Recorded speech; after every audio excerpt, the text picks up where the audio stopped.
Hello, my name is Greg Massi, and this is episode number 70 of The Color of Air, a podcast about the musical journey. Thank you for coming back this week, and I say this week as if this were the type of podcast that's done on a consistent week-by-week basis. But the truth is, it's taken almost 9 years to get to episode 70, so I do want to say thank you to everyone who's listened to this podcast and supported this podcast over the last 8.5 years. It means the world to me. I just wanted to start off with a little bit of housekeeping. I know there's been some gaps here and there between podcasts over the last year or so, but I just wanted to let you know I've got episode 70 and then episode 71 coming out at some point before the end of January. And then after that, I'm going to be taking an extended hiatus again. And I'm letting you know this ahead of time. And really, it's just because I've got a lot of things going on in the first half of 2023. Happy New Year, by the way. And a lot of my free time is going to be taken up preparing for those. I've got the KO. 20th Anniversary of Choirs of the Eye tour in Europe from February 24th to March 5th. Check out KO. Social media to see the list of tour dates, and if you're in the area, please come to the show, come say hi. After that, I've got Daliad making its live debut at Northeast Dungeon Siege, and that's March 31st through April 2nd here in Massachusetts, in Worcester, at the Raven. And also, Concilium's going to be playing at the second annual Stormbringer Festival, again, in Worcester, Massachusetts, at Ralph's Rock Diner. So yes, if you're in any of the areas for any of those shows, please, come on down. Come say hi, because I would truly appreciate the support for any of the live gigs I'm doing. So my guest this week is Malfet, a dungeon synth artist that I've been looking forward to talking to for quite some time. And I was happy we finally found a chance to sit down via Zoom and have a nice little chat. And I'm always at a loss for words on how to describe the interviews in these intros, because they've all been awesome, and my interview with Malfet is no exception.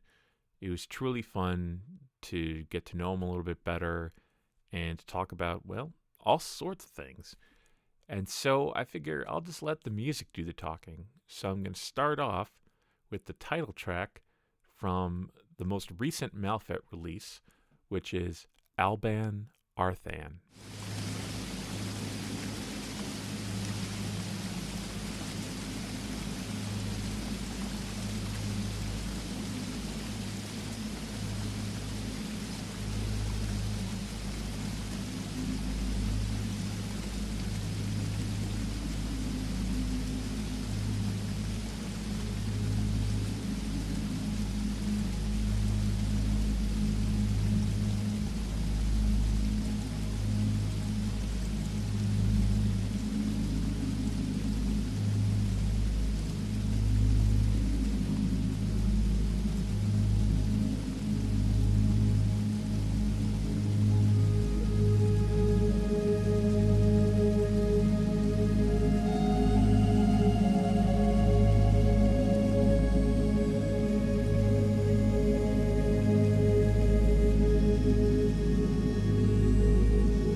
I guess the first question, I just want to make sure. So is it pronounced Malfet or is it pronounced Malfet? I tend to anglicize it as I am an Anglo speaker, but the name comes from a pseudonym that Sir Lancelot in Arthurian legend took upon himself, which was French. It was Le Chevalier Malfait, Oh, okay. which I probably even borked that pronunciation, but I do know that trailing vowels in French you leave them off, but it means the poorly made knight or Oh, ill-made cool. knight, and it's he was the greatest knight in the world in terms of technical prowess and fighting ability, but always considered himself to be uh, sinful and morally repugnant because of his Oh. love for Guinevere. Depending on the version of the story, the Th White version, he was physically ugly as well. Like, Oh, okay. yeah, he was unattractive. The Well, greatest knight in the world, but also poorly made. interesting. So yeah, we were out at breakfast this morning and my wife mentioned that because, we were driving around yesterday and we were listening to your music as we were driving around uh all over the place. And it was like, and I think she really liked it. I don't think she had heard your music before. And I've heard it before and I don't know, for some reason I connected with it on a deeper level while we were driving for some reason. I don't know, maybe it was the wandering through the woods kind of vibe of it. But Totally. she brought that up this morning and she's like, yeah, you should probably ask him how he pronounces it because it comes from that, the the words you said that I'm not even going to try and say. And I was just like, oh, okay, yeah, that's a good question. I'm like, because yeah, I hopefully I haven't been pronouncing it wrong this entire time. Like, I but I say Malfet. okay, It's okay. We I just anglicize it. It's cool. it's not the entire phrase or the name. It was I started using that as a gaming handle when I was like even before I ever played games online. Like I remember in Lords of the Realm 2, I like to make my character called uh you know Le Chevalier Malfet.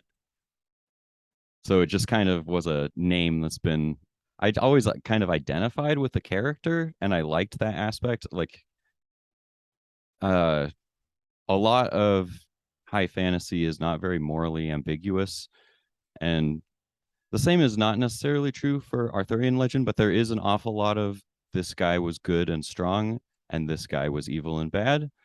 And to have Sir Lancelot turn out to be such like a morally complex character, I really liked. And I liked the idea of being like prodigious, like uh, talented, but still feeling terrible about yourself. I I found that really relatable, I guess.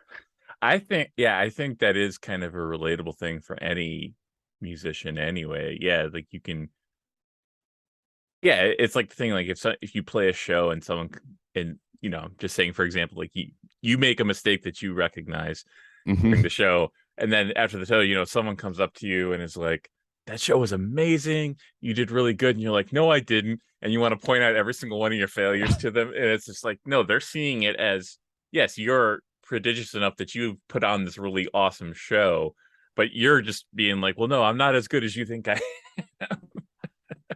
Isn't that so weird? I think that's something in common for so many of us.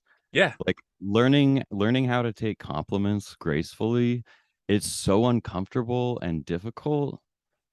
And especially, yeah, like you said, we're always our own worst critics.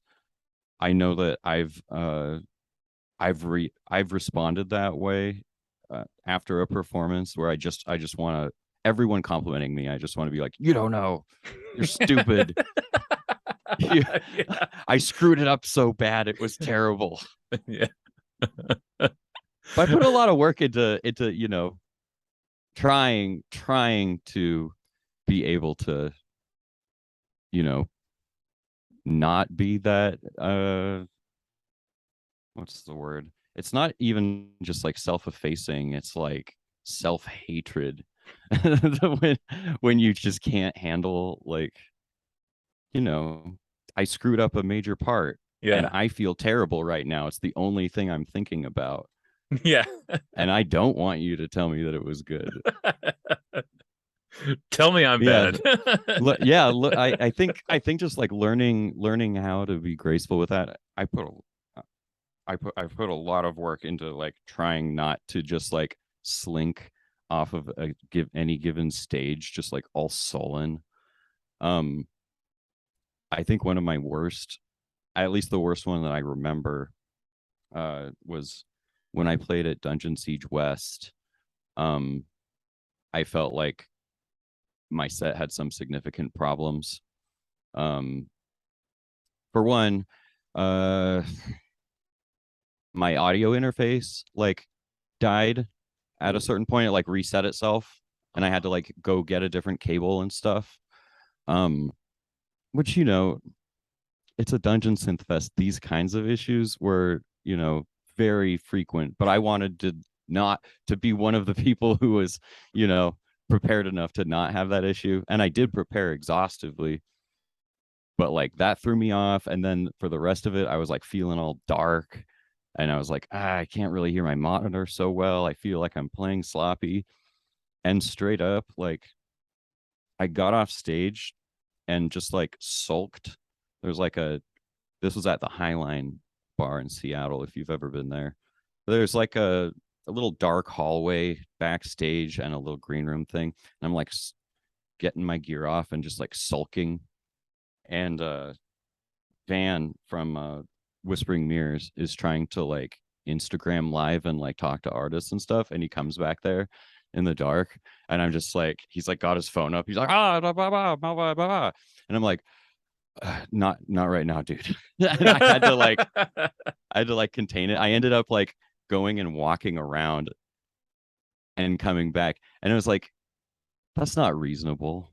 People enjoyed the performance. Yeah. Like, I felt bad about it, but you know, It's that's one of the worst ones where I've like, man, something just kind of snapped there where I felt so bad I like couldn't even talk to people. And oh, just like, it's the experience you're talking about is incredibly relatable. And I'm sure I think I've been there plenty of times.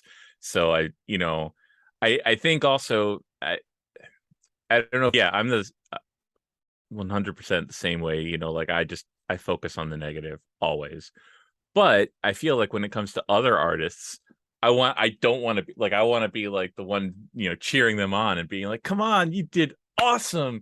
Like, this isn't this great? And I feel like I'm like, hopefully that balances it, but I don't know if it actually does or not. yeah, I do the same because I know what it feels like, right? So a lot of the time I'll say like, yeah, there was that bridge where you weren't quite in the pocket. I noticed, but I don't think anyone noticed, and it still Right. worked. I like to say those kinds of things because I know that if I was just like straight compliments, that would probably annoy them. I'm Yeah. like, yeah, I noticed that. I noticed that part that was a little sloppy, but you know what? It's still like the set was still great. Yeah. I like I wish I received more of those kinds of compliments. Honestly, like someone who was listening critically but is still stoked Yeah. and still, That's kind about it. yeah, that's a good way of thinking about it, because I feel like, yeah, like I sometimes feel like if I'm too complimentary or just, you know, I know in my heart that I'm coming from a good place or a well-intentioned place, but I realize, like I also then feel bad afterwards because I'm like, did I just come off as really fake to them? It's I can't win. You can't win, but what are you gonna I do? I struggle being fake with people.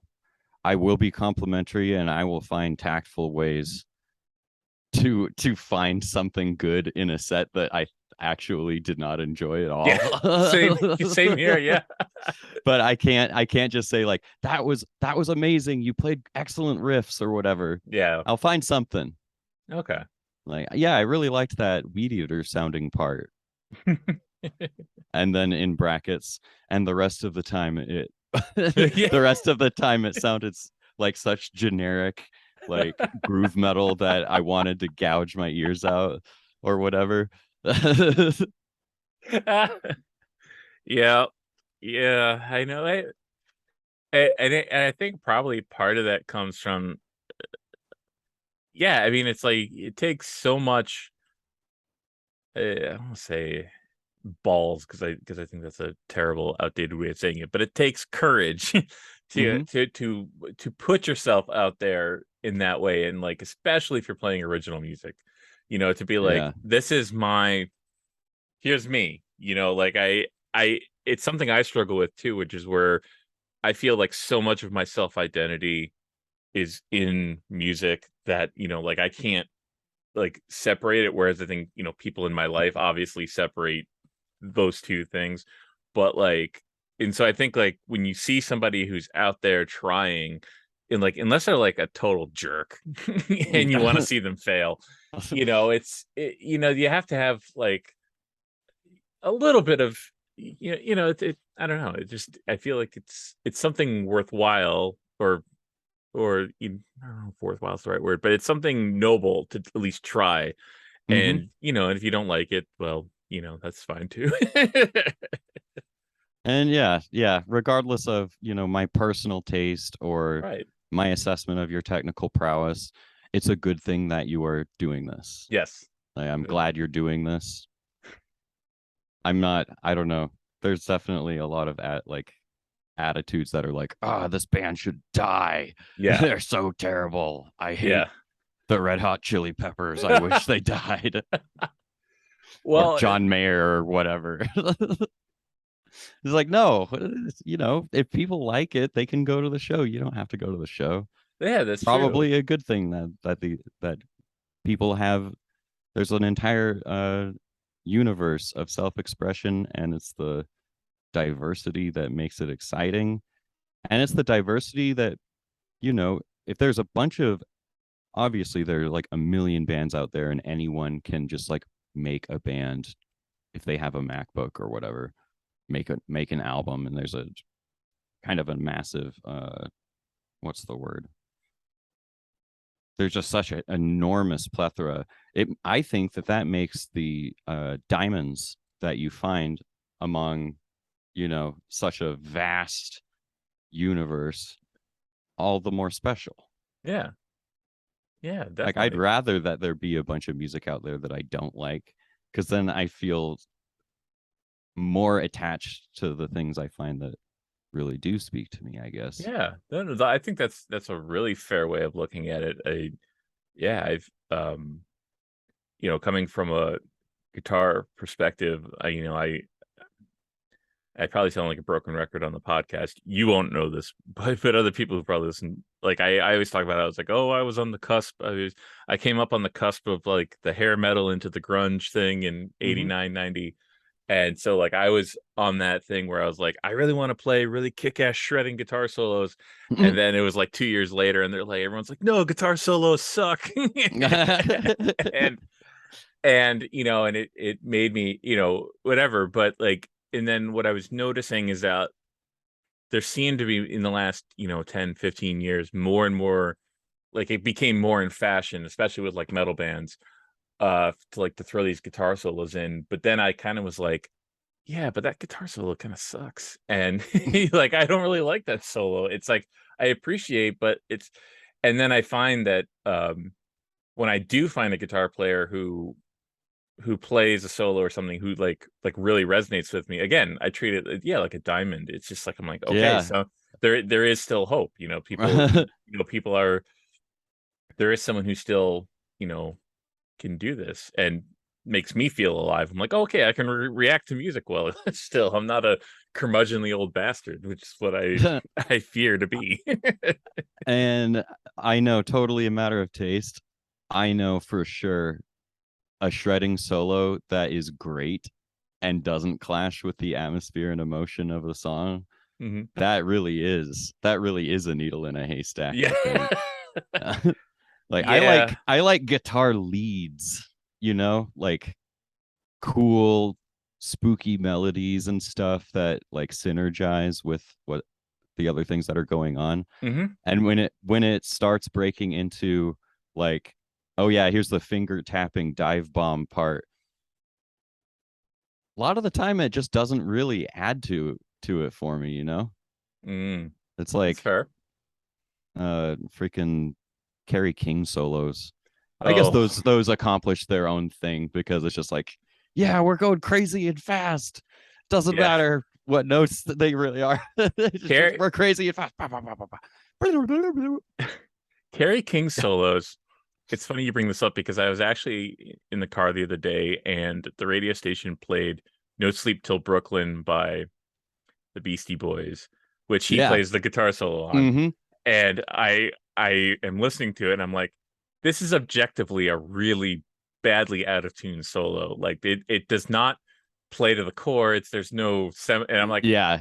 and He's it just really just playing random notes right. really fast. It has nothing to do with the Yeah. chords underneath it.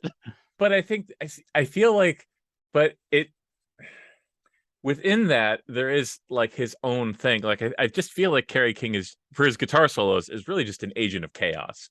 Is really what Yeah. it is. It's just like it's a not supposed. It's just a chaotic mass of the sound of the pick hitting the strings and notes. And well, you have to think about it in the context of like thrash metal or death metal or grindcore. A lot of the time that is the point, right? It's just like we're going fast. This is chaotic and abrasive and it creates its own kind of atmosphere. It's like you probably wouldn't want like a beautifully melodic solo over a Slayer riff, you know? That's true. That's true. Um, yeah, I agree. Um, I don't want my Slayer to sound like In Flames or something. yeah. But speaking of that Kerry King Beastie Boys collaboration, do you know he came back and did that again for Sum 41? No. Yeah. Oh man, this is a YouTube video you got to look up because this is so early thousands it will like hurt. Um, so you know Sum 41, basically a pop punk band, but they also injected some Beastie Boys style, like back and forth, like shout Yep. rapping. Everyone knows Fat Lip. Yeah. Um, and they rap about, oh yeah, Maiden and Priest, and they Hmm. had like secret tracks on every record that were like Oh yeah, like the pleasure or satanic pain or something. thrash metal Yeah. songs. Yeah, Pain for Pleasure. I Thank remember you. that Yeah, one. pain for pleasure. But after that first like breakout record, All Killer No Filler, they did a song called Rock is What We're All About. I think Hmm. that's what it's called. It's how the chorus goes. And it's fully that Beastie Boys style back and forth shout rapping with a Kerry King solo. But the best part about this music video, it was also a tie-in for Spider-Man. The first Spider-Man. Oh, it was either the first or the second Spider-Man. Oh So Lord. so they have this music video where they're like spider guys. Well, they're just a band, but because it's like Spider-Man, they're on a stage that goes upside down and they're like in the wrestling ring that Bonesaw was in. Like Bonesaw is ready. And it like cuts away to like scenes from Spider-Man. Yeah. That's amazing. Yeah. Oh. Very, very weird thing that happened. Man, I am Corporate gonna. music is bizarre. Like the collaborations that are forced, Yeah. like Lutalica. Oh, that one. I still am not. I'm not sure how to feel about that one. As both a fan of Lou Reed and a fan of Metallica, or at least, I'm not gonna. I'll say. I mean, I grew up on Metallica, so I'm not gonna, say like this era or whatever. Just, but like Metallica. But like as a fan of both of those artists, I still am just like miffed or just I'm like what is this? I don't know. And I haven't revisited that album, but I think I probably should just because I'm just kind of uh, I'm kind of curious. if it wasn't so like hilariously offensively bad, if it wasn't so funny, it would be incredibly depressing, and it actually makes me sad if I sit and think about it. Oh. That was that was Lou Reed's swan song. Yep. That was the final record that Lou Reed was on before he passed away.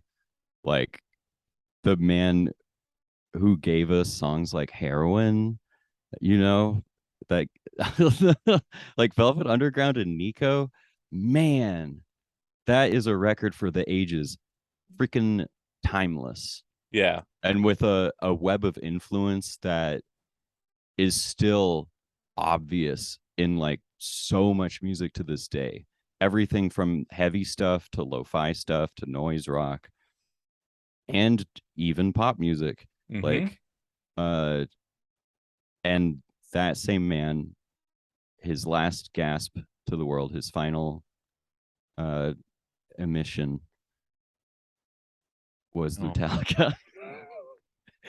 This podcast is suddenly taking a turn. I guess you either die a hero or live long enough to become the villain. Is that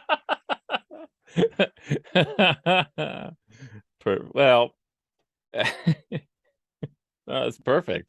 And I guess I never really thought about that, but shit. Now, yeah, now I'm gonna be depressed all day. No, I'm just it's kidding. it's it's it's better if you laugh about it. Okay. Yeah. All right, we'll That's laugh. all I'm saying.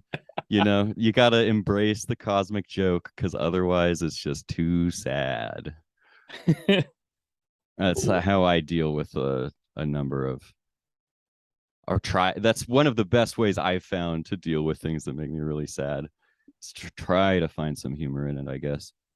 Well, I'm gonna use that as a pivot point because I wanted to point out like one thing that I really loved about your music and listening to it. Um, and is I felt like no, I'm still fairly new to the dungeon synth scene as a whole, and I'm looking at I've been it's been great learning about all these different groups and everything, and I felt like your music just it has this kind of I don't want to say positivity, but it's like there's just this beauty, this very I don't know, like I guess I'm not sure the right way to ask a question in regards to this, but like what where did you want to come from when you were developing the sound of what became the Malfet records? Like because Sure. it feels very different than a lot of other dungeon synths, but still fits within the grand scope of it. So Um I let's see. Well, your question is a little like multi-pronged. Like, yeah, it's not like relentlessly dark dungeon music. In some senses, you might even be hard pressed to call it dungeon synth because it is a little bit bucolic or pastoral or whatever. Like, but my context for most of the dark music that I make is hugely influenced by like the Cascadian black metal and dark folk scene, and this kind of thing of creating a deep mystical atmosphere and ritual performance art, and just kind of attempting to access uh, some kind of dark spiritual what's the word, something intense and real with some real like magic to it, yeah, you know. yeah, uh that kind of stuff affected me intensely uh when I started getting back into black metal and stuff when I was 19 or 20. And it continues to today, and a lot of it is focused on the destruction of nature and kind of uh our longing for a spiritual core that industrial society kind of denies us or makes it really hard to achieve. So the beauty of nature, sorrow at the destruction of nature, which mirrors the beauty of our own spirits and the sorrow of our spirits being crushed. You know, Mm-hmm. it's kind of a big overarching theme in a lot of nature metal and forest folk and things Yeah. like that.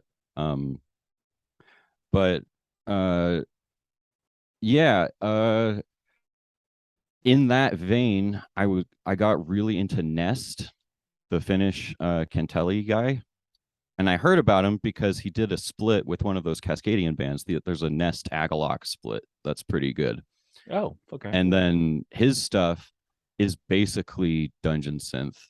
Um, at least the records where he like fully orchestrates everything, because he has a few where he's just solo Kanteli guy.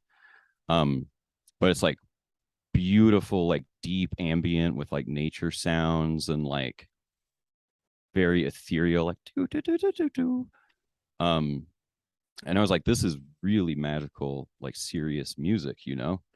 Yeah. And it doesn't sound like Mortis or whatever. Like it doesn't have a cheesy synth horn section at any point, or like, you know, I always thought uh I had a buddy when I played with Mortis in LA. I had this buddy who came out and he kept like yelling like, "You are my orc commander." Because that was the feeling a bunch of the old school dungeon synth had, right? It was like very martial, and it's different. It doesn't, it's not as like deeply mystical. In some ways it's more playful, definitely a little more fantastical, and also, you know, you're thinking of swords and battles as opposed to uh long walk in the woods at night, like feeling the intensity of your environment. um so Nest was one. Sephiroth or Ulf Soderberg was another really big one. Okay. He was a Cold Meat Industries artist, so from that like industrial goth scene of the 90s. Mm-hmm. Except he also kind of went in this direction. I have all of his records tagged as tribal ambient in my music library because it'll be like, you know, like throat singing or didgeridoo sounds and like thick layers of atmosphere and like kind of a cavernous reverb cave feeling, kind of like mid-period Lustmord records or something. Okay. But then it'll break out into these like really driving like like I'm doing air quotes tribal drumming and Yeah. stuff, and it kind of like ebbs and flows between these like high intensity rhythmic sections and then really deep and spacious like mystical sounding dark ambient sections. So more than any like actual dungeons in those two, when I was thinking of like, you know, I want to try to make some all keyboards, like I was calling it dungeon synth in my own head. Okay. um that I mean, I just remember I had this moment. uh I was with my partner's family in the UK doing this vacation thing, and we were walking around Glasgow Necropolis, which is awesome. It's like a Oh. view. It's a huge cemetery. All these like World War One casualties and various, you know, graves that's been used for hundreds of years, and it's this huge just like hill in the center of Glasgow. So the center of the entire city is a necropolis. It's Wow. just a mountain of death with like a beautiful Gothic cathedral at the base of the hill. And when you get to the top, you can, you know, see the whole city. We were like wandering through these graves, and I kept hearing stuff that sounded like Nest in my head. And I was like, I really want to try to make some kind of uh, mystical, melodic, dark ambient, like what I what how like how Nest makes me feel, you know. Okay. Yeah. But yeah, this is a sorry. You okay with me just kind of rambling Yeah, about of this stuff? course. Yeah, We're here for I'm an interview, right? I I'm really enjoying it, and I like I yeah, I enjoy hearing this stuff because you're making me think about, kind of the way I thought about making, and not to interrupt you, sorry, but just like, yeah, I don't know. I know that, for me it was like I was like, oh, let me try making something like Dungeon Synth, and I feel like modern, maybe more modern, and this could be completely wrong, but like modern people are like, oh, I'm going to try to make Dungeon Synth, but then because it's not necessarily tied to those origins from like the 90s and everything like that, it like you almost kind of like you start to make Dungeon Synth, but then it kind of branches out into what your expression of that kind of, like you said, dark ambient stuff is. I don't know if that was kind of Absolutely. your Yeah. experience. I think that anybody who sets out to, you know, I'm gonna make death metal music, except that I've been listening to black metal my whole life and I like deep atmospheres. So I guess my death metal band is going to sound really atmospheric and not Yeah, very riffy. yeah, It just kind of bleeds in. Like you have your tastes and your experiences and they influence everything you do. Um, for sure. Yeah. yeah. And I like that in a lot of my favorite dungeon synth, it's like a lot of them I'm like more personally connected with the people making it now, since we've kind of had a little community and done these Northeast Dungeon Siege festivals and stuff. But it's like, yeah, I can hear where you're coming from here, and it helps me appreciate and relate to it on an even better level, Yeah, because it's very rarely is it just like depressive silence and mortis, like yeah, strict old school whatever. And that's okay. Like it doesn't have to be. If it's hitting those kinds of atmospheres that kind of feature the escapism and kind hmm, of the ancient arcane fantasy feeling, um I think that it fits. okay, yeah. I agree, and I guess that's why I kind of react really well to like the different variety of different artists. Like, like I don't know, it's just maybe because I'm still kind of a noob, I guess, in the grand scheme of in the grand scheme of things. But like, I don't expect every artist to sound the same, and I like the variance. Even just last year was my first uh Dungeon Siege, the virtual one, and just Yeah. and just noticing the variance between the different artists, the different visual presentations, and it all felt, it's like it all feels part of the same thing, but Hmm. not necessarily, but it's not like, There's still so much diversity yeah, that it actually keeps you I was transfixed, and I was there, all three, or was it four? It was a lot of bands. yeah, it was a lot.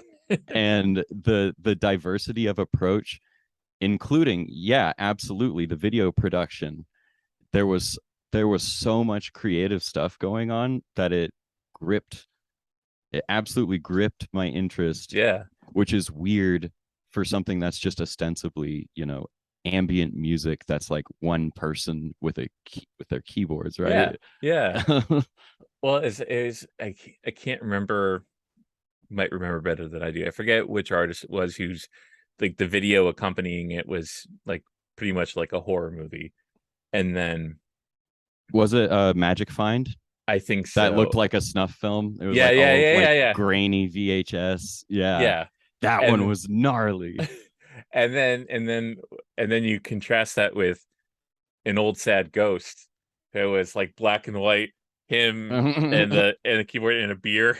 Yeah. And it was perfect though.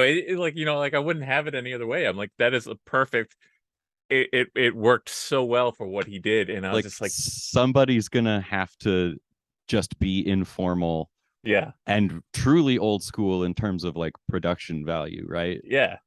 Like I it's loved it. black and white, it's grainy. We got it. Yeah. So I loved it. And this may come off as a dumb question, but do I also hear, because this is probably true of a lot of the different artists, but I thought I heard some new age influence in what you do as well. Do you have any? Absolutely. Yeah, so When I was a kid taking piano lessons, my second teacher was this lady, Nancy Corin, who was like a aging hippie type, who had like a house nestled in the woods in the backwoods of Atascadero, and like, 10 cats. She liked making like trippy, she called them paintings, but she used Bryce 3D, um which, one of those old like 3D renders to just make like trippy, like warped like islands and stuff. Very very new agey. And she turned my family on to a new age pianist named David Lons, Oh, okay. Never heard which of him. yeah, he was in like a new agey prog band called, I think they were called Shadowfax. Yes, I remember Shadowfax. Yeah. Yeah. um but he was also, a solo pianist with a lot of like uh kind of dreamy, spacey, just like simple, like here's a droning arpeggio and here comes the melody, and then the arpeggio moves around and your melody rides the arpeggios. um I do that in every Malfet song, I think. uh because the David Lawn stuff, like he published, songbooks and things, and the pieces when you play them live, they're they they're very impressive. They kind of have like a Franz Liszt kind of showboaty thing going on, while actually being very simple at their core. Okay. So I built up a repertoire when I was like 8 or 9 years old of all these David Lawn songs.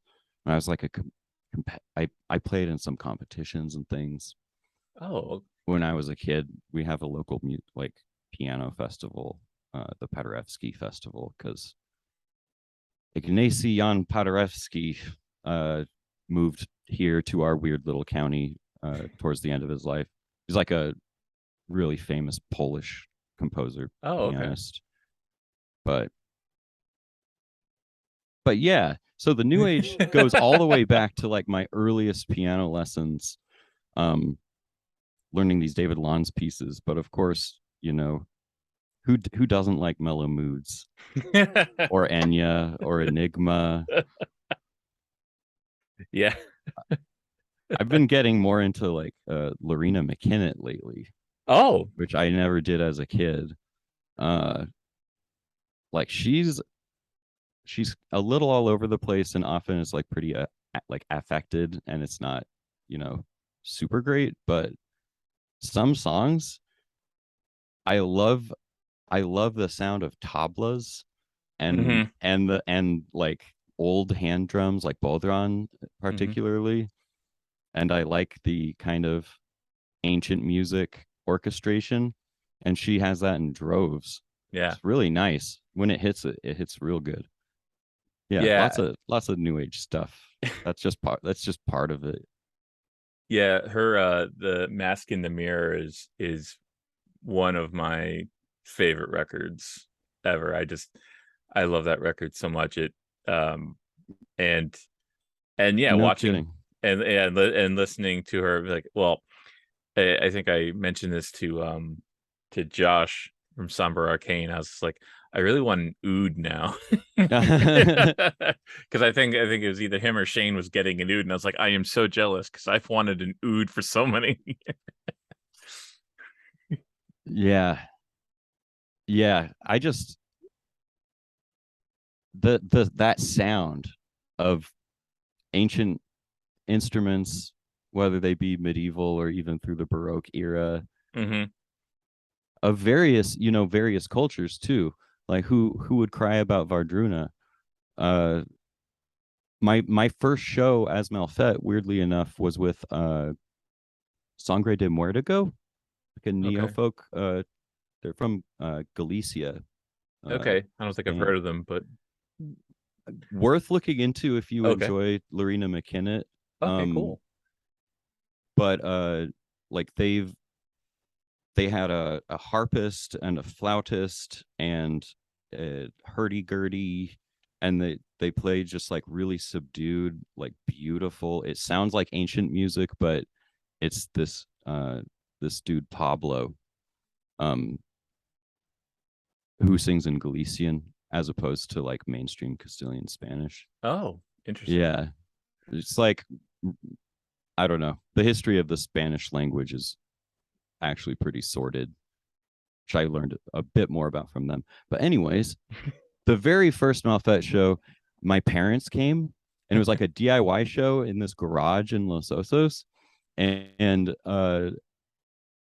and when Sangra played, like we were all like sitting on the floor in a big cuddle puddle, and the kids are like passing bottles of wine and stuff, and it's just candlelit and it's all dark, and they're singing these beautiful songs in Galician. People are crying. This was my first show, probably must have been in 2017. My mom still tells me, do you remember that show in the garage? Yeah. Because she's like an ancient music aficionado. She plays recorders, and she's been in these like Baroque groups for a long time. I used to a lot of the time I would have to go with her, and sometimes they would have me play the harpsichord for them, because she had this Oh, friend who okay. like built a harpsichord and got the turkey quills from his own turkeys and stuff. That's awesome. Yeah, my wife plays a bunch of different recorders as well, and I've actually been roped into doing hand drum things for Mm-hmm. like a one of their medieval performances or something like that. That's So awesome. That sounds so fun. it was I I mean, I didn't really have to do much, but it was part of some like Christmas thing, and Mm-hmm. and yeah, so it was in costume, so they had to like put this like big blue thing. I don't know. This is like medieval costume, and yeah, it was just like this one drum, just like doom, doom, doom. Just doing the most simplest drum. I mean, I'm not a drummer, so it's like I'm like, just give me something easy that I can play, because otherwise, I don't know. Drumming is hard. It is, It is yeah. really hard. That's Uh, probably my weakest uh musical skill is rhythm. well, I think the drum sounds you do on your records are really good. I will say Well, that. Well, I know, but it's these are my drums I right know here. it's same for me. It's okay. I think it's I think yeah, I feel like whenever there's like Dungeon Siege or Dungeon Skirmish, like I feel like all the producer musicians in the room are usually like, that is a really great drum sound. How'd you get that drum sound? And everyone's taking notes about what software you're using to get the drum sounds. I do get that question, and I've answered it a few times from fans or people. What are these drum sounds? Superior Drummer, the Hmm. Metal Foundry, Hmm. the one where it's like the Meshuggah guy, like Yeah. mic'd 127 different hits on each piece of his kit. So those toms, um, but you got to combine it. Like you can't just use one drum kit, No. Yeah. especially if you want more of that kind of world music or ancient feeling. So there are a couple stock Logic drum kits. There's I think that they're in a category called, I'm doing air quotes, ethnic drums, but there's like an Indian Middle Eastern kit that's got all the good tablas in it, and there's like a European folk kit Oh, that has okay. like the bodhrans and the like big floor drums and things. So those are my drums if anyone wanted to know. I want to know, and I'm taking note of that because I use Logic, and I've never delved into those libraries to be like, I don't know what it is with me and Logic, but like it comes with so much stuff, but for some reason I Yeah. just have it in my head, no, I'm not going to use the standard stuff. I'm going to go out and pay money for a Hmm. contact library that's, but I keep forgetting it's got such an extensive It library it of does. stuff. Yeah. And There are definitely libraries of like sampler instruments mhm. that I gotta say, most of the instruments on Malfet records are using stock Logic instruments. Really? Of course, you gotta, tweak them Hmm. and stuff, but yeah, I really like Logic's selection, and I don't really have money to buy big sample libraries. And nowadays, most of that stuff's really difficult to pirate too. Like I was using a pirated version of Superior Drummer 2 for years to do all my black metal stuff. And at a certain point, I think Mac OS got the update that broke 32-bit support. And I was like, you know what? I got this tax return. I was using pirated Logic too. Don't tell Apple. Their copy protection is pretty bad with it. But but I went and I got legit versions of Logic, Superior Drummer, and Amplitude. Oh, okay. So those are the ones that I've actually paid money for. Well, I mean, yeah. Well, I do have to work on I'm taking a class, an online class in video game music, and Awesome. and later on today, I have to do a project on replacing like user interface sounds or whatever. So I am definitely going to explore some of those Logic libraries because I'm really not sure what I'm going to use yet for these things, but we'll They figure it out. even they even have pretty decent like synth modelers. Yeah, Have you messed around with the vintage synth? I I love the air quotes. No, I haven't. See, so when I got it, it came with Alchemy, and so I Mm-hmm. pretty much used Alchemy for most of, like, if I use something, I've never really messed around with too many of the actual. I think I used the Hammond on on one or two tracks. But yeah, I haven't messed around too much with it. Worth a try. I will. I mean, certainly before spending money on other things, I always look and see if I can get a satisfactory sound with what I already have. And And then that is sometimes I do have to go digging because the bagpipes in Logic suck. Worst bagpipes ever. And I found this like discontinued. I don't know what level it was even distributed, but I was like looking and looking. The bagpipes you hear on the song Alban Arthan. I was Um, actually gonna say you sparked an interest in me because I distinctly remember hearing that and being like, I really love this bagpipe sound. yeah, I found them. The guy who recorded his bagpipes posted them in a forum like years and years ago, and then they were released as part of like a little collection that you can't buy anymore.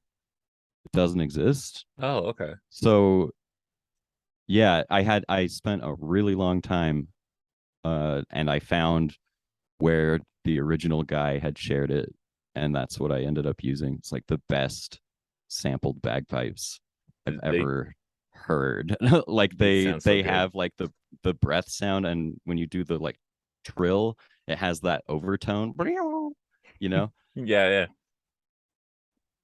Wow. Yeah. Because I was gonna ask you too. I mean, I was because as I was listening, I was like, oh, so are all the instruments virtual? Because like my wife and I were debating about the hammered dulcimer uh because we're like it sounds well, let me out myself. That is a Logic stock instrument. That really. hammered dulcimer. Oh And yeah, wow. it has, it has all 127 velocity steps. So yeah, it can sound like a totally muted, like or you can hear the pick scraping it because it's, Yeah. That's awesome. if it didn't sound as good as it did, I would have had to find another, I would have had Yeah. to buy one, but I really liked it. And Well, yeah, there was like there was a little bit of like an intellectual exercise when I started recording for this, where I was like, this is all inside the computer. Like, I'm not, I have a recorder that I know how to play, but I don't play it. I don't record it. I was like, because at that time I'd just been doing like black metal bands and death metal bands, which I also recorded by myself. And also, I used Amplitube for the guitar and I used Superior Drummer for the drums, but I actually had to play a guitar and play a bass and be really careful about levels and do all that. And I was just like, this is going to be easier. well, do you find that because you mentioned being trained in piano or taking piano lessons and being in competitions, I mean, do you find having, you know, proficiency with the instrument helps with all that? Because I know for me it's like, because I don't know how to play, so like I always am questioning my keyboard skills. So but I mean, you have control over your own velocity and stuff like that, Yeah. so Uh it helps in some ways and hinders in others. okay. I think with enough theoretical knowledge, just music theory, you know you're very, very familiar with common chord progressions and what kinds of melodies and scales go with them. And that, weirdly, while it's totally freeing, like I can improvise for days, it's also very limiting because I don't get excited about stumbling on a chord progression. Sometimes I do, but like if if you could just if you could just play four chords that then go into a three chord thing and come back and just kind of doodle out any old melody over that, how would you ever settle on one that you wanted to keep on a record? That's how I feel about it. Like I I end up committing things to tape that feel exciting when I come up with them. And when when you're aware of the rules or whatever, or Hmm. just like what makes a very, very common uh you know like the first, the fifth, the minor, the fourth, or Yeah, whatever, it doesn't feel fresh and exciting to like play that. yeah. Like I'm always like, I gotta figure out some way to vary this up a little bit more or whatever. I don't know, it's odd. Eh, no, I think it's I know where you're coming from, because yeah, to me, like, yeah, like I think I obsess over chord progressions more than melodies. I'll be honest with you. Mm-hmm. Not in terms of when I'm listening, like into, I mean, uh, but I think it just comes from, just like I just really love listening to a song and hearing, whatever like I love when like I can listen to two totally different songs that have these very different types of melodies and find out that the chord progression behind both of them is the same, Yeah. because it kind of speaks to me a little bit about, because like I feel like yeah, it's hard to get excited. Like if I play 1 4 5, like, or in some variation of that, the kind of standard, I think in terms of guitar, like the G, the D, and the C Yeah. chords. Yeah, like in my head, I'm like, that's really boring. Why would I play that? But but it has a place, and it's It does. what you do on top of it can make it. Exactly. It's the At, orchestration, it's the yeah, timbre, and it is the melody. yeah, All of exactly. those things, like that's what makes a unique song. Yeah, Because exactly. Western's uh, musical system only has 12 tones possible, and each of those tones interacts with other tones in very specific and consistent ways. Hmm. So literally every song has been written. But it still feels infinite though when you sit Yeah, down. To me it does. It's still, or when I'm hearing something, I'm like, I've never heard something like this before. I probably have, but I never. Yeah, I don't know. It's still, yeah, the it. whole Green Day basket case and Pachelbel Canon and D thing. Oh God. So literally the same song, but the context and setting and orchestration is so completely different, and you feel such different feelings. And that's all music endlessly. Like pick pick any song, and you will find other songs that just are the same chords, Yeah, but it might be a little faster, a little slower. One might be a distorted electric guitar, while the other one's a harp. yeah, You know, exactly. And that's, yeah. So yeah, to me, it always sounds infinite and fresh, and I don't necessarily feel like, oh no, I'm never going to be able to write something original. Like, I don't know. But sorry, when you brought up the Pachelbel thing, it just reminded me of my wife took it's a while ago. She took a beginner cello class, and cool. and um and that was the thing. Like, that was the big group performance piece, was Pachelbel's canon, because it's, simple. It's It's simple, like, very simple. It's a and pop punk song. and for whatever reason, we I went to the final recital, and the it was the cellos, and then they had a pianist and a violinist, and the violinist was like, because this was at Harvard, or I mean, it wasn't at Harvard University, but like near Harvard, so it was like Cambridge, Massachusetts, like all. And this guy was like the total stereotype, like Harvard type of, music snob kind of guy. And he was just like, I remember, like, he said, they're like, okay, we're gonna play our final piece now, and he's like, some would say that this is now in the canon of wedding songs or something. I just was like, I wanted to run up and just punch him right then. I got one of those for you. Okay. This one drives me up a wall. Uh Classical music people. Have you ever seen the like tote bag, and on it it says, if it ain't Baroque, don't fix it? No, I've heard that before, but I've never seen it on a bag. It's like you're trying to be clever here and punny, and the fact is you love Baroque music. Yeah. You don't want to fix Baroque music. So why are you flaunting this thing that says that Baroque music is broken and needs Yeah. to be fixed? Drives me crazy.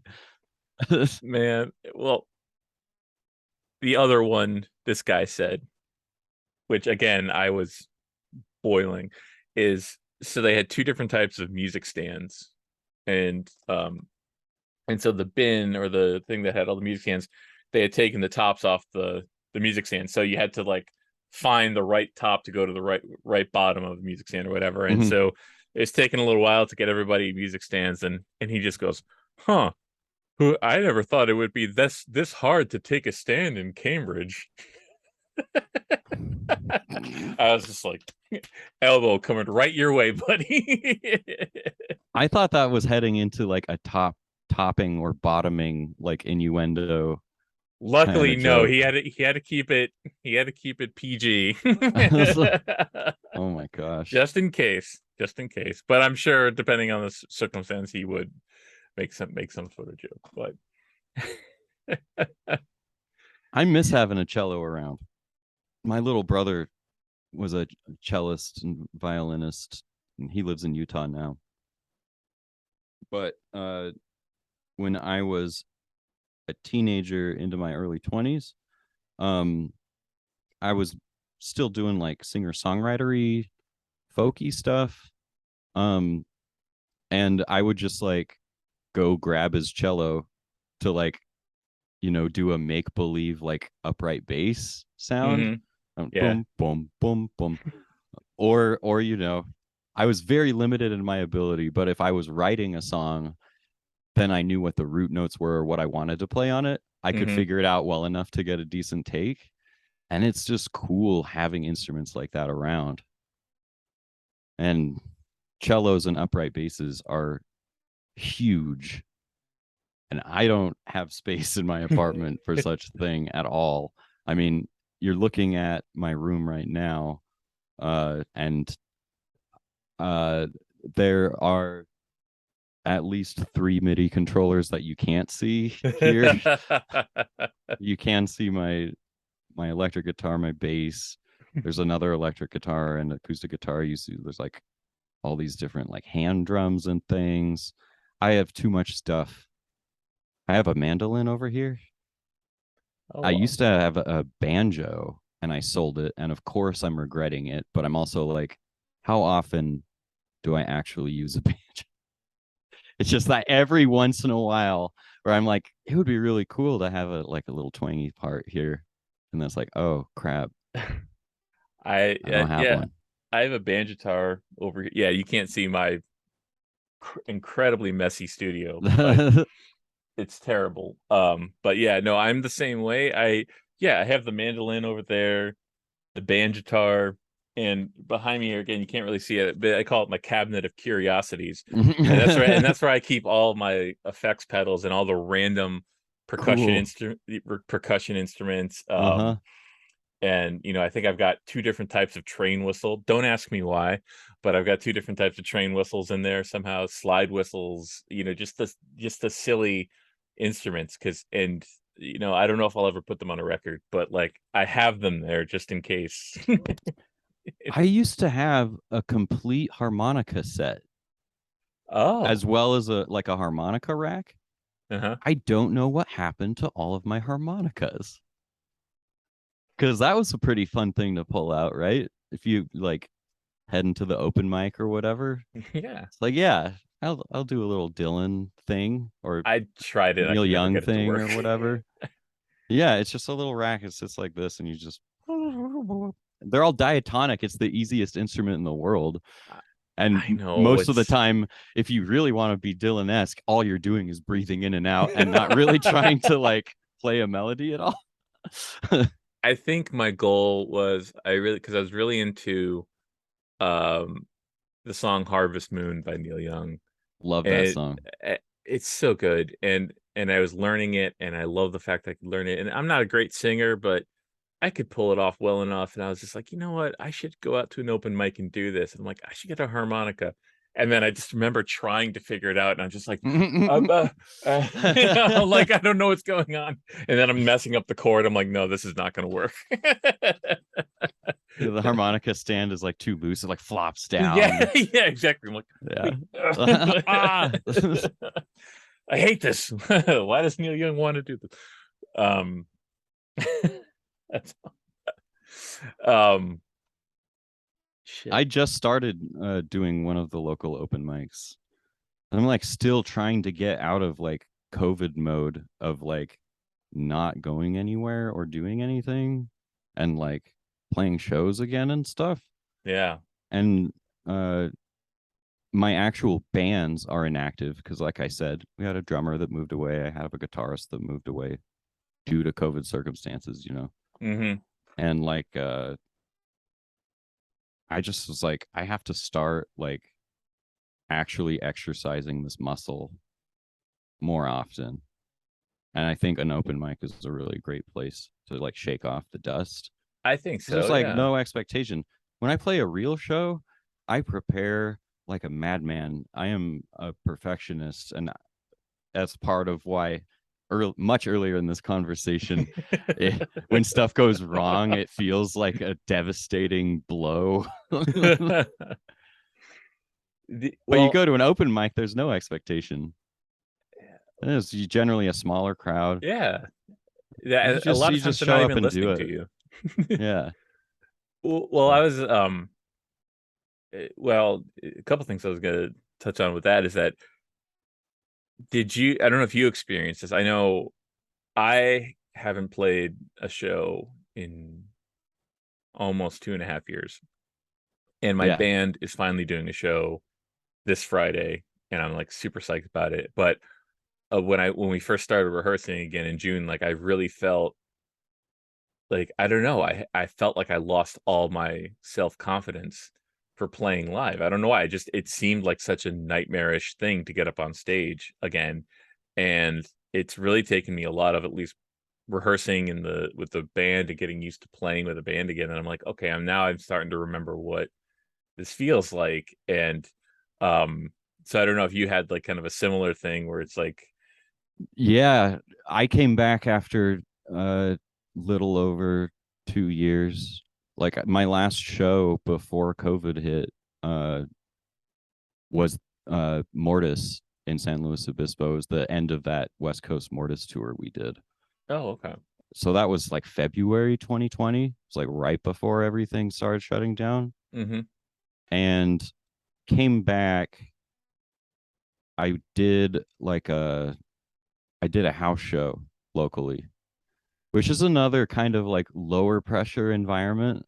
But I remember still feeling like, uh, I got to make sure everything is perfectly ready and working, and that my setup isn't going to screw up.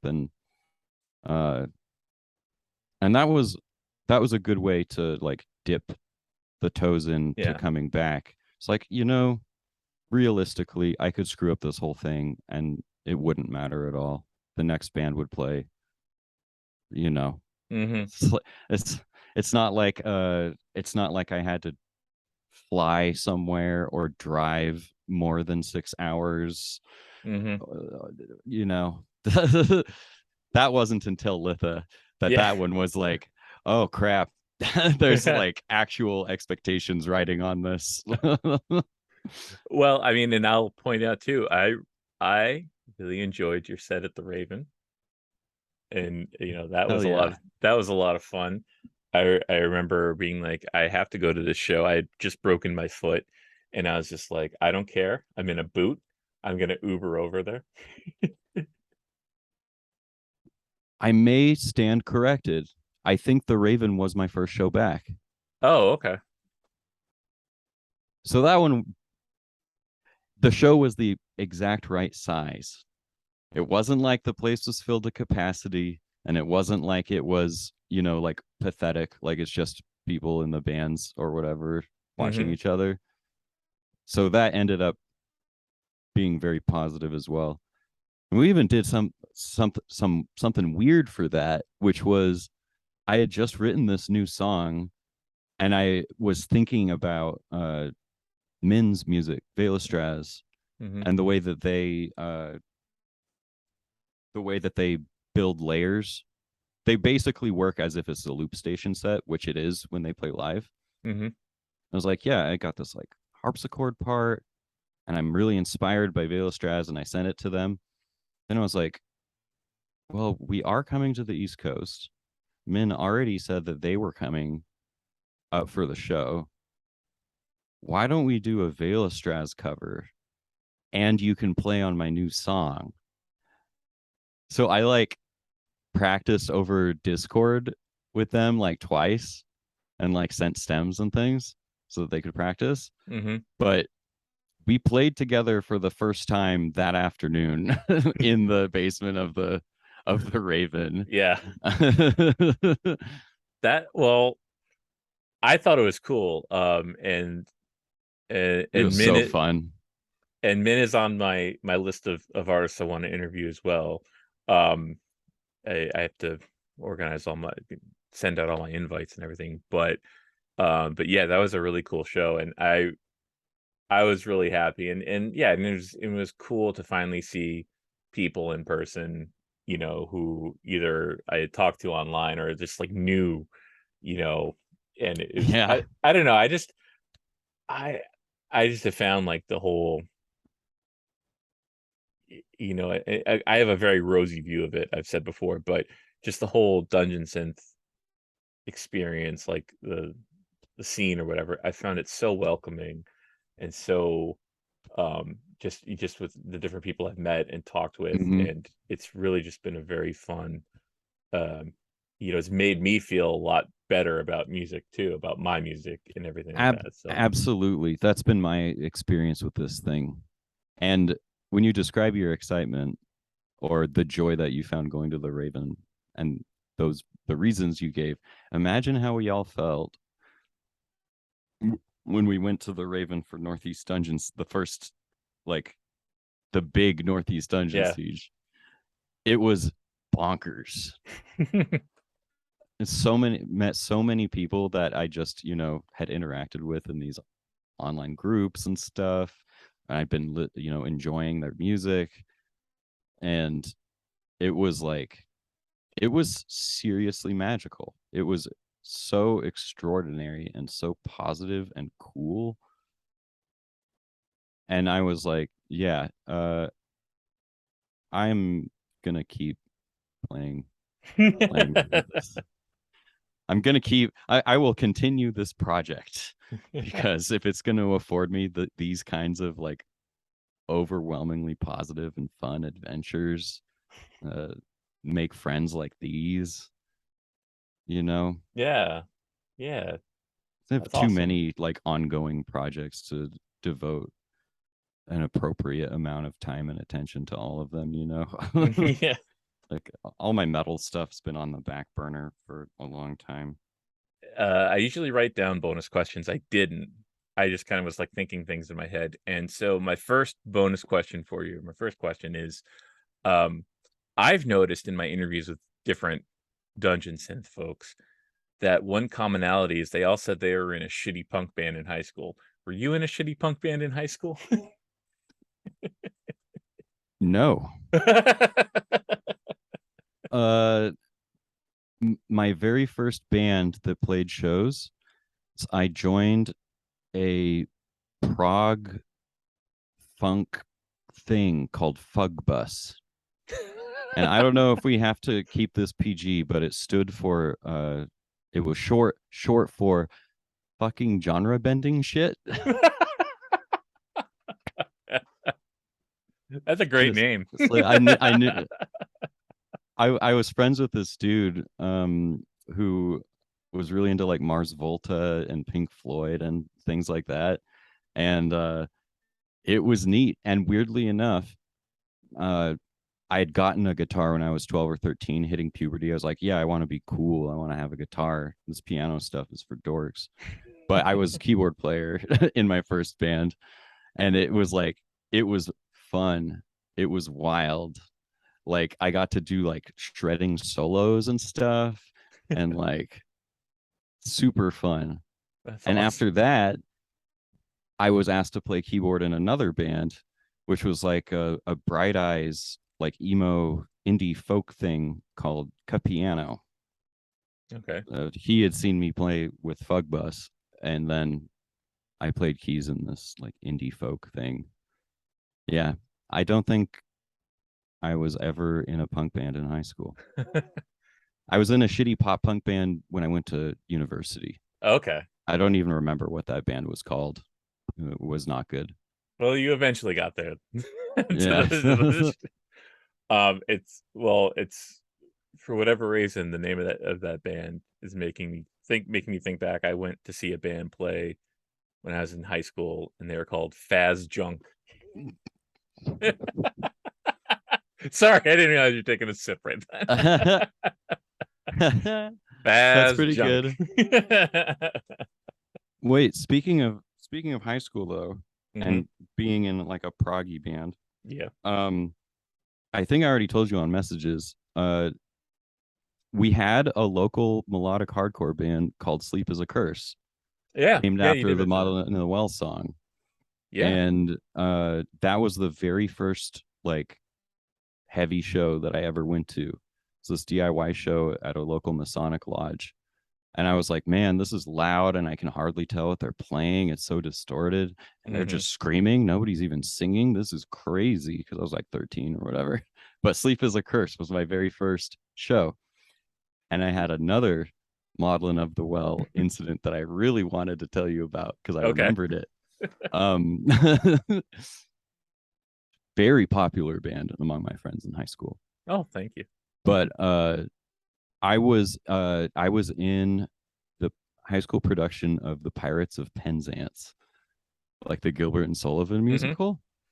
And one night, one of my friends who was also, acting and singing in the thing, was like, "Oh yeah, I've like got my mom's van. Like I can take a bunch of you guys home." I had biked there, so I was like, "All right, I'll get in your van." and and we all hop in the van, and the CD that he has in is Bath. Mm-hmm. And it's like halfway through the opening song, and then They Aren't All Beautiful comes on, and it gets all heavy, and he starts being all wild. He's like vroom, vroom. He's like and he freaking zoops out of the parking lot, overturns, slaps a curb, pops the front right tire. Oh God. So we all have to file out of the van. Like, oh man, my mom's gonna kill me. Honestly, I think that was the first time I heard Maudlin of the Well. Was this That- dude getting so pumped when the more death metal song came on that oh my he God, blew out the tire of the van. that shit. Oh man, that's amazing. That's an amazing story. It's it's funny you brought up Sleep as a Curse because I'm pretty positive I have a recollection of being on the computer in like 2002, 2001, I don't know, around there. Yeah, those albums came out in 2001. So yeah, like 2002, and getting fan mail from one of the people from that band, and Mm-hmm. them mentioning that they named their band after us. And I was like, oh, that's really fucking awesome. That's super cool. And now, but I never heard them. I never knew anything more about them. I just knew that they reached out to us, and I was like, that's fucking cool.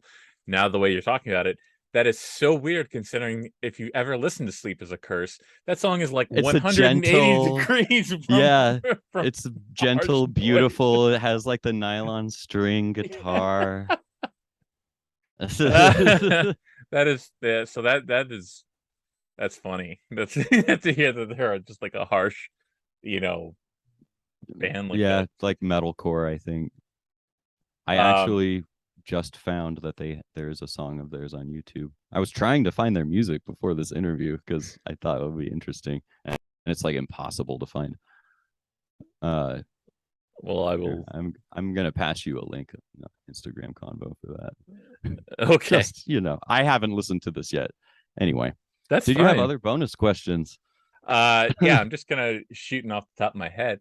Um, so you probably have already answered this, but I feel like I've asked this of everybody who does like home production. Like, what is kind of, what is your essential piece of your recording setup? Like, like what is your most important part of your recording process? Important part.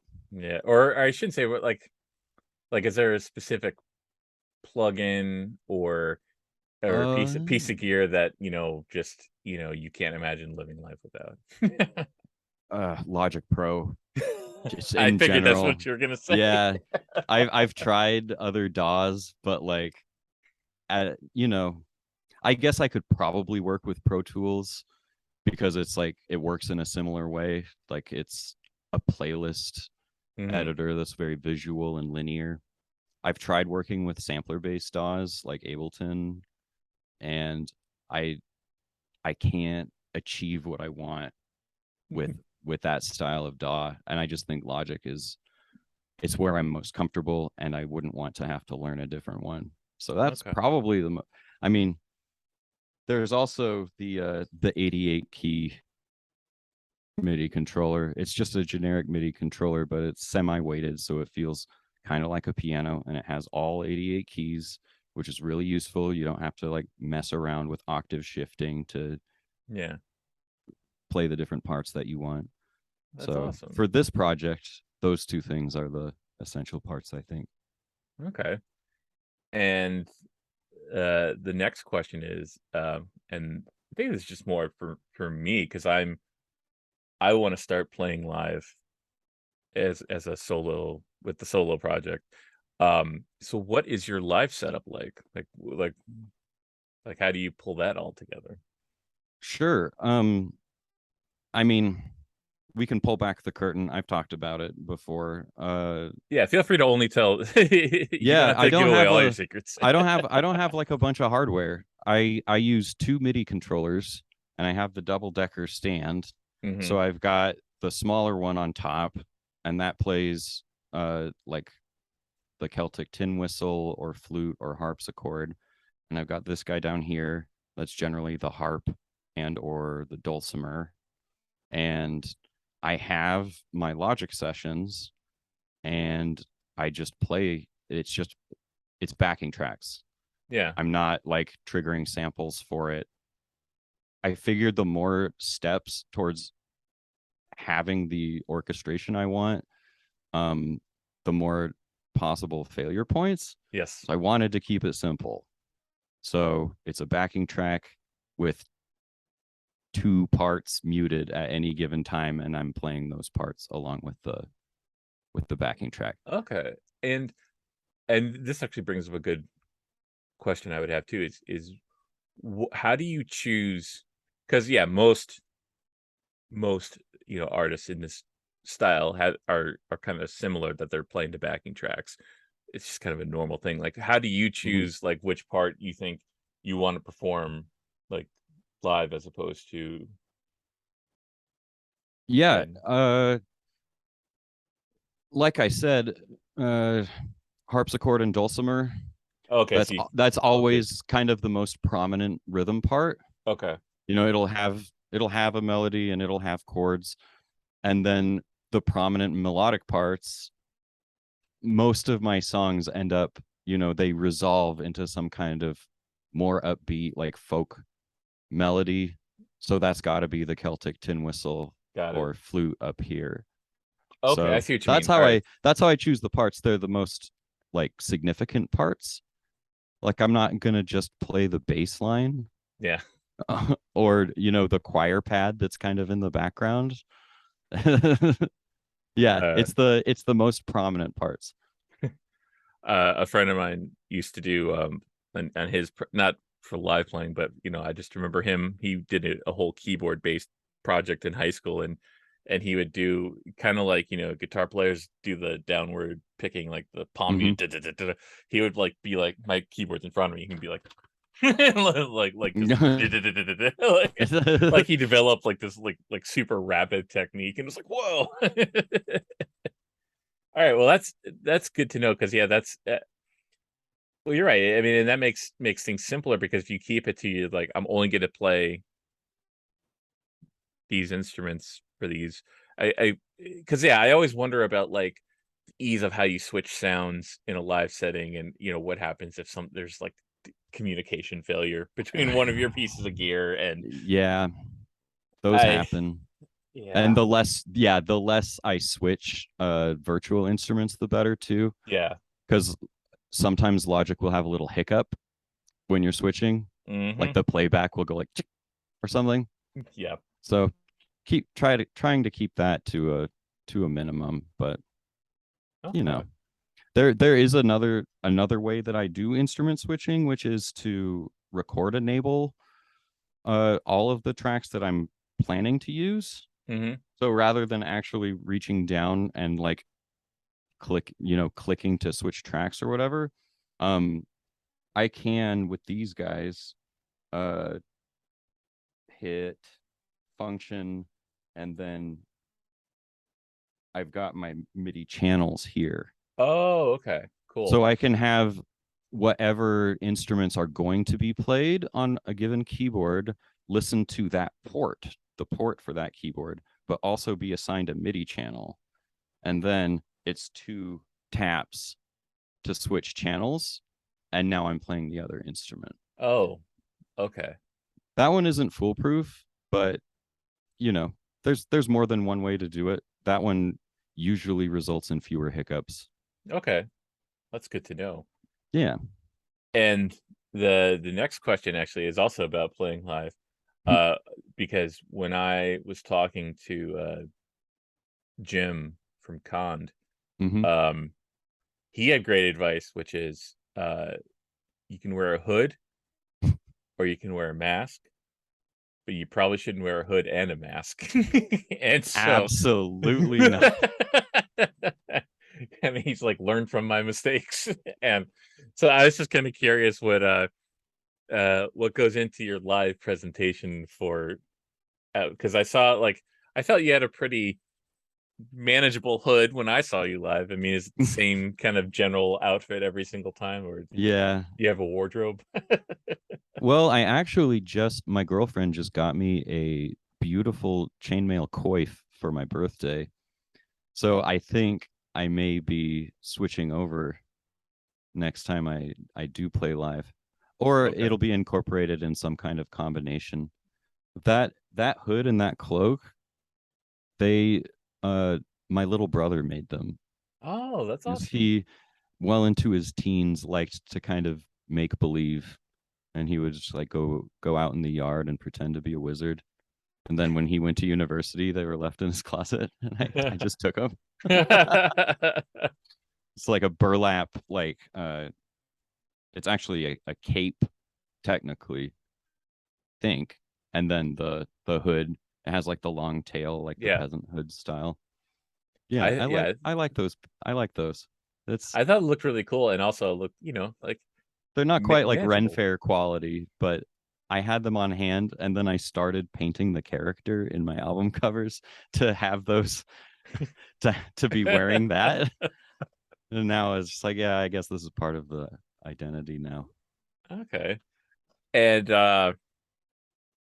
I guess the last question would be, uh do you, like other Dungeon Synths artists, do you have like 15 different projects under different names and different Bandcamp accounts that I'm not aware? And I say this because I'm not aware of your other projects, and so Hmm. I was like, I want to know if he has other stuff out there. Yeah, Dungeon Synth projects? Or No. any, I guess any projects. Yeah, there's probably, well, I'm thinking about what's been active and what's been active the most recently. I don't know. I do an industrial band, like a death industrial dark wave thing with my girlfriend called Fetters. Oh, okay. Um, I have like a depressive black metal band called At Dusk that I All haven't right. really done any work for in a long time. Uh, Stygian Obsession is my death metal band. Um, and the last thing we did was in May 21. We like did like a live video thing for Cult Nation. Oh, cool. What else? There's kind of, oh, I have like the magical atmospheric ambient black metal band called Nemerensis, Okay. which also somehow ended up having like Arthurian themes. So it's like a little bit of a sister project to Malfet, I guess. It's like black metal version. Yeah, I was gonna say, yeah, I forgot to bring this up previously, but yeah, like what prompted the art, not what prompted, but I mean, like, I guess, but like, how did the Arthurian theme kind of vibe come into play? Did you study that in college or anything like that, or in your own spare time? Yeah, just an intense personal interest, you know. Uh, the Once and Future King by T.H. White, I think I first read when I was 8 or 9, and like I said, that's when I started using the name Malfet Yep. as like my character name in video games and stuff. And that never really left. The symbolism and images, you know, they'll be in my dreams sometimes when I have like a very epiphanic or magical dream. It'll be something to do with the lady in the lake, or something to do with, I don't know, uh, the sorceress Vivian trapping Merlin in the cave, or what have you. it it exists as a powerful set of symbols in my own personal mythology. Mm-hmm. So it's just kind of inescapable. Okay. All right, that's awesome. And I Yeah. and I guess now that I'm thinking about it too, so what's your favorite Arthurian movie or TV series? And why is it Excalibur from the 80s? No. This one's easy. Monty Python and the Holy Grail. Okay. All right, cool. This is by far the best piece of Arthuriana ever brought to the screen. Yeah. Yeah, even No joke. my Arthurian legend professor in college even mentioned it. So yeah, it's Mm-hmm. yeah, my wife actually asked me, she's like, "Didn't you take an Arthurian class?" I'm like, "I did." She's like, "Don't you remember anything?" I'm like, "I don't." I don't remember. I know we were supposed to read, we had the Mort d'Arthur, Once Yeah. and Future King, obviously, and I don't know, there's so many other, because I was the world's worst English major, It's so, like Geoffrey of Monmouth's like yes. history of England. Yes, yep, that one, yeah, that's yeah, Geoffrey and Monmouth. There's the prose Merlin. That's like a French, I don't old think we French did that work. one. I don't think we did that one. That was that I know one of my classes we did the Mabinogion, but Oh hell yeah. I forget which again, but look, I'm not going to try and pretend like I was a really shitty English major. I didn't read most of the books I was assigned. How I got through, how I managed in college, I have no idea. I was a terrible student. I was a I always admit that. So I don't say it as any points being like, see, I know what I'm talking about with Arthurian. I don't. I just I know that, and these books are still in my bookshelf somewhere being like, you're supposed to read us 20 years ago. What the fuck is your problem? And you Taking know, a class is so much different than taking a personal interest in yes, something. And I it's agree. rad when those two things align. Like my favorite I was also an English lit guy. My degree's in literature, but my favorite class was romanticism Oh, okay. because I had been aware, like I used to recite Ozymandias by Shelley and a few others, but like I had never dug into that stuff on my own. Hmm. And when it started rolling in that class, my professor was so cool, and I keep it was like the the primary textbook we had was the Norton Anthology Hmm. Yeah. for English Romanticism, and I bring that book everywhere. Like when I go camping, like I want to go cry in the beautiful forest or feel like magical feelings. Like I bring that with me, and it's real messed up now because I took that class like I don't know, going on 12 years ago Hmm. probably. That was one. Yeah. It's a Uh, pity I never had a class on Arthurian legend. I would have really loved it. it's yeah. I mean, it was my last. It was part of my last semester, and it was the last exam I took before I graduated. And it was and I just all I remember is just staying up all night finishing this paper, being completely sleep deprived, going into the final, and just I don't even remember what the questions were. I don't even remember what I talked about. No recollection, but I got to be in the class, and that was all I cared about at the end. I was just like, oh, Boom. thank God. Woo. I don't how I pulled that shit out. Like, yeah, because I find now with like I said, I'm taking this online class for video game music, and I feel like now I actually respect class, and I'm like I'm actually trying to be a better student. Like I'm trying to read, and I feel guilty when I fall behind and Like everything. actually engage with the Yeah, content. yeah, Yeah. exactly. I don't know. Well, thank you. This has been. I mean, I had a suspicion it was going to be fun because Yeah. just from like, yeah, I don't know. I figured it would be awesome, and it was. And Thanks a lot for having me. I appreciate it.